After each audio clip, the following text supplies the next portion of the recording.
Bonjour et bienvenue dans ce nouvel épisode du podcast Écotrophélia. Alors avec Viken, aujourd'hui nous recevrons Philippe Boiron et Marie-Cécile Froux du CRIT La Rochelle. Bonjour. Bonjour.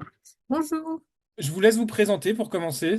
Eh bien, je commence. Donc, Marie-Cécile Froux, je suis adjointe de direction au CRIT agroalimentaire à La Rochelle depuis 2 ans et demi. Et moi, je m'occupe plus particulièrement des services support, donc la gestion, les ressources humaines et la coordination des JAS et des Cotrophilia pour l'année 2026. Et de mon côté, donc Philippe Boiron, je suis directeur du CRIT agroalimentaire.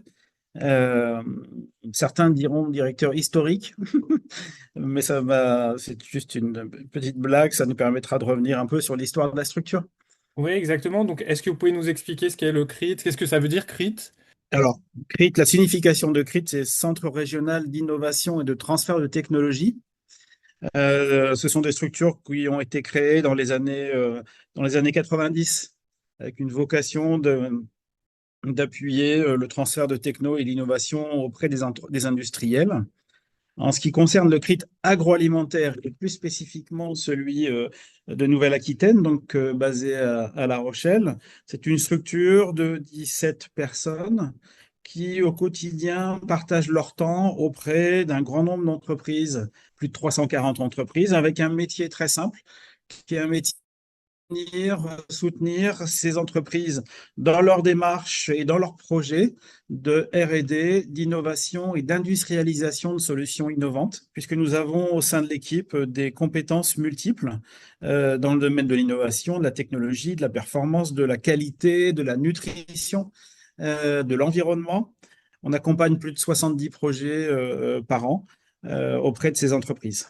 Vous êtes uniquement sur le versant technologique de l'innovation ou ça peut aller sur d'autres versants? On est avant tout sur le versant technique, technologique. On diffuse aux entreprises des éléments de veille qui sont indispensables, mais on reste dans le domaine du technique, en particulier sur des veilles d'ordre réglementaire et des éléments de veille sur les tendances en termes de nouveaux produits développés en France et à l'international. On est en appui à l'ensemble du support technique de l'entreprise pour réussir à traduire un brief marketing en réalité mise sur le marché. Et si demain une équipe Ecotrophelia lance sa start-up, est-ce qu'elle peut venir vous voir et vous dire, voilà, est-ce que vous pouvez nous aider? Tout à fait. Dans notre histoire, on a pu accompagner un certain nombre de startups sur ces premières étapes. On est d'ailleurs labellisé par BPI France pour accompagner précisément ces premières étapes de montée en puissance et de mise en activité de type industriel. Régulièrement, nous sommes sollicités par des créateurs de startups pour les guider utilement dans les orientations qu'ils sont à même de prendre pour imaginer demain une réalité d'entreprise. Est-ce que vous pouvez nous présenter, nous expliquer ce que c'est les JAS? Alors, les JAS, Journée Aliments et Santé, c'est un événement que le CRIT a créé en 1995 pour sensibiliser les entreprises et les PME au domaine d'innovation possible qui concernait la nutrition santé. À l'époque, il s'agissait de faire toucher du doigt à ces entreprises qu'il existait des solutions, qu'il existait des compétences adaptées sur ces thématiques-là pour imaginer des développements de nouveaux produits en réponse aux besoins. Alors qu'à l'époque, si on se resitue dans le contexte, c'était principalement les grands groupes qui opéraient en fait sur ces solutions avec des dimensions nutritionnelles. Donc d'un événement éphémère et à la demande donc des entreprises qui ont trouvé là un outil très concret pour trouver des partenaires et imaginer des développements et des innovations. Nous avons été amenés à recréer cet événement en 98 et depuis, donc tous les 2 ans, nous avons été amenés à rééditer. Et en 2026, nous allons célébrer la 16e édition. Donc pour vous donner une idée, les Journées Aliments et Santé, c'est une convention, une rencontre qui réunit plus de 500 entreprises, 900 à 1000 participants 180 exposants, puisque dès la deuxième édition, nous avons intégré cette dimension exposition. Donc la dimension exposition, elle est consacrée à l'offre d'innovation à disposition des entreprises, innovation technologique, innovation dans le domaine des emballages, innovation dans le domaine des ingrédients. Un volet exposition de nouveaux produits avec plus de 450 produits mis en avant. Ces produits sont à la fois des produits innovants présentés par les entreprises de Nouvelle-Aquitaine, Mhm. plus de 100 produits, et des produits qui illustrent en fait les tendances à l'international. Et c'est une exposition que l'on co-organise avec Protéines XTC. Le cœur du réacteur, comme je l'évoquais tout à l'heure, ce sont les rencontres. Et dans ce cadre-là, plus de 3700 rendez-vous d'affaires sont organisés pendant 2 jours. Donc c'est vraiment un forum pour ces entreprises. C'est des grosses ou des petites entreprises? Vous avez toute taille d'entreprise, depuis des filiales de grands groupes ou des grands groupes, des ETI et des PME qui sont la majorité hein, des D'accord. entreprises qui est le cas concret de l'agroalimentaire, hein, puisque 90% des entreprises agroalimentaires sont des PME. Et il y a également une dimension conviviale dans ces journées. La dimension conviviale est très importante. 1000 participants, on est à une échelle humaine, c'est-à-dire que sur 2 jours, on a des opportunités de rencontre. Nos participants sont particulièrement bien soignés et aussi avec la contribution significative des entreprises agroalimentaires de la région qui sont fournisseurs de produits et en particulier Mhm. leurs nouveaux produits qui sont présentés et dégustés à cette occasion-là. Je me suis laissé dire que le repas des JAS était assez réputé. C'est en tout cas un des éléments, un des éléments d'attraction, mais c'est surtout un prétexte pour faciliter Oui.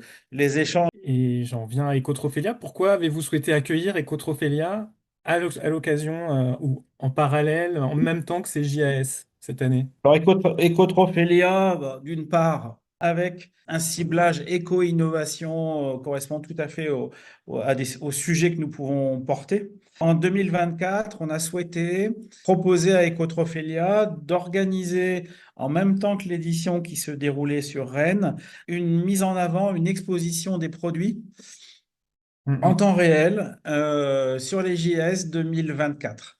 En fait, le hasard faisait que les deux manifestations avaient lieu en même temps et que ça nous paraissait pertinent et l'organisation Ecotrophelia a tout à fait validé ce principe-là de pouvoir mettre en avant les travaux des étudiants auprès du public principal des journées que sont les entreprises, que sont les industriels et de favoriser aussi le fait qu'il y ait un retour avec un vote du public des JS, ce qu'on avait mis en place, qui était un premier niveau de perception des innovations présentées. L'idée de fond est bien évidemment de faciliter la rencontre entre étudiants et acteurs de la filière agroalimentaire et entreprises. Tout ce qui peut rapprocher ces nouvelles générations d'ingénieurs et en particulier les PME, c'est quelque Mhm. chose de très important puisque un grand nombre de défis dans l'avenir vont être à poursuivre et à soulever, liés aux enjeux environnementaux en particulier, et que les entreprises ont besoin de ressources neuves, ont besoin d'idées nouvelles et ont beaucoup de sujets sur lesquels les jeunes étudiants et les futurs ingénieurs ont de quoi s'exprimer.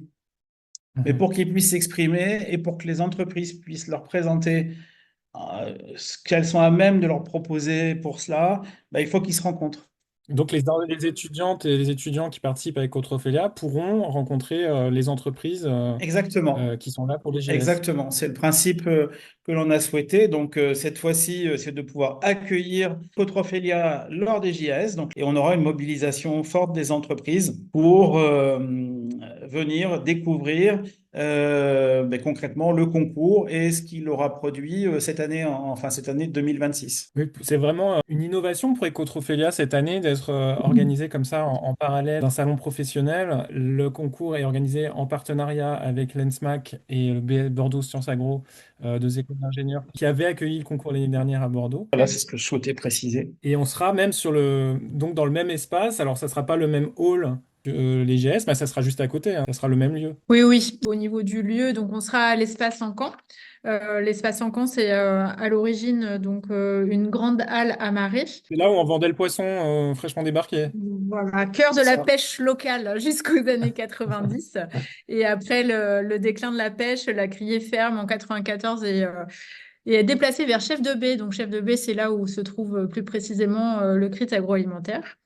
Et ensuite, évidemment, le site de l'espace Encan est transformé en centre de congrès et d'événements. Donc voilà, en conservant son architecture, son héritage maritime. Donc c'est aujourd'hui plus de 10 000 mètres carrés d'espace modulable. Si je reprends un peu plus loin, du coup, dans l'organisation, l'idée, c'est quand même avant tout de préserver l'identité d'Ecotrophélia et le bon déroulé de l'organisation, afin de faciliter le travail des étudiants et des jurys. Mhm. Donc, effectivement, Ecotrophélia disposera d'un espace dédié dans l'espace Encan, donc tout un hall avec des salles de réunion, des salles de réunion, des salles pour les jurys. Le jeudi, qui est traditionnellement la journée ouverte aux entreprises, ce sera là l'occasion en fait pour les participants des JAS d'aller découvrir les projets et aller à la rencontre des jeunes talents. Donc le jeudi, on ouvre les portes et Tout à on fait, ouvre le couloir qui reliera les deux espaces. exactement. Qu'est-ce que vous aimeriez voir dans les projets qui participeront à Ecotrophélia cette année? Bien évidemment, là-dessus, on a des attentes. En premier point, de la créativité de la part des équipes. Mais ça, je crois que sur les éditions passées, il y a déjà eu la démonstration de cela, hein. Le fait que l'innovation était bien au rendez-vous. Nous, notre attente plus particulière, elle est qu'effectivement, on est là, l'expression de la vision de jeunes générations Mhm. concernant ce que j'évoquais pour les startups, l'approche de l'alimentation de demain. Donc le point important aujourd'hui et sur lequel les entreprises sont intéressées, c'est cette vision nouvelle. En quoi l'innovation, qu'elle soit produit ou qu'elle soit technologique, corresponde encore mieux aux attentes des consommateurs, aux enjeux environnementaux et aux enjeux de santé. Et là, on garde notre marque Aliments et Santé des JS. C'est un point qui nous paraît essentiel. Donc voilà, nous, c'est réellement ces aspects-là qui sont source de motivation pour nous et qui sont aussi très clairement attendus par les entreprises. Mhm. Les entreprises qui voteront donc pour le prix du public, hein, on le Oui, tout à rappelle. fait. Voilà, comme l'édition précédente. Donc, vision nouvelle de l'alimentation. Très bien, on a bien compris le message. Est-ce que vous avez des petits conseils pratiques, des conseils logistiques pour en venir aux questions concrètes, pratico-pratiques? Oui, c'est bon, c'est des choses somme toute assez logiques, mais qu'il est bon de rappeler. Donc, respectez, s'il vous plaît, les horaires de montage et de démontage. Ça, c'est vraiment très important. Anticipez la réservation des hébergements. Les stands Oui, feront parce que La six. Rochelle est prise d'assaut, une ville prise Ouais. d'assaut au mois de juin. Il faut... La Rochelle est prise d'assaut, donc effectivement, on a communiqué des noms d'établissements, donc voilà, faut se rapprocher de l'équipe du national pour voilà, vraiment anticiper ces réservations-là, surtout au mois de juin, La Rochelle, c'est très Donc, si ce demandé. n'est pas déjà fait, faites-le. Pensez à, voilà, à vous intéresser aux conditions d'hébergement parce que bon, La Rochelle est une ville très agréable, mais du coup qui attire beaucoup de monde, notamment au Et- mois de juin. Tout à fait. Et puis voilà, donc les stands feront 6 mètres carrés comme habituellement, avec un marquage au sol, donc uniquement le marquage au sol. Donc là, ça laisse complètement libre cours à la créativité des étudiants. Donc Est-ce qu'il y a des euh, prescriptions en termes de sécurité, incendie, des choses comme ça sur les matériaux qu'ils peuvent utiliser, est-ce qu'il faut que ça soit ignifugé, est-ce qu'il faut qu'il y ait des je n'ai certificats? Vous ne savez pas. pas encore ces éléments-là, mais je me rapprocherai de la sécurité pour le savoir. Effectivement, c'est important. C'est que l'année Euh, dernière, on avait demandé à ce qu'il n'y ait pas de bottes de foin, par exemple, parce oui, c'est qu'ils vrai, je me n'aiment pas souviens. trop ce genre de choses dans les salons professionnels. Ok, je vais me renseigner là-dessus. Et puis moi, l'année dernière, j'avais été, enfin l'année dernière, non, cette année à Bordeaux, j'avais pu assister aux 120 secondes. Alors voilà, j'espère qu'il y aura, c'est le moment où les étudiants peuvent lâcher prise. Donc voilà, qu'ils donnent le meilleur d'eux-mêmes aussi pour cette partie-là. Et bonne petite question un peu pour peut-être pas complètement sérieuse, mais quand même si en fait, parce que La Rochelle, donc c'est cette année qu'Autrefelia, ça se passe au bord de la mer. Est-ce que donc il faut leur proposer, enfin leur conseiller plutôt, d'apporter leur maillot de bain? Est-ce que la plage sera très loin du lieu Alors d'exposition? effectivement, au sein de l'espace Encan, il n'est absolument pas prévu de défiler maillot de bain lors des JS. Ça, c'est pas prévu et c'est voire même déconseillé. Il est également très fortement déconseillé de sauter dans le vieux port. Nous avons des marais à La Rochelle. Voilà. Par contre, s'ils souhaitent se détendre après les 3 jours des Cotrophélia, alors là, c'est fortement recommandé, Mhm. effectivement. Finir, fêter tout ça sur la plage, ça sera possible à La Rochelle. Ben, merci beaucoup. On a hâte de voir cette belle édition 2026 commencer. Il y a encore un petit peu de temps, mais les choses se mettent en place et c'est prometteur. Merci beaucoup. Merci, Merci à vous. À à très bientôt. bientôt. Au Au revoir. revoir.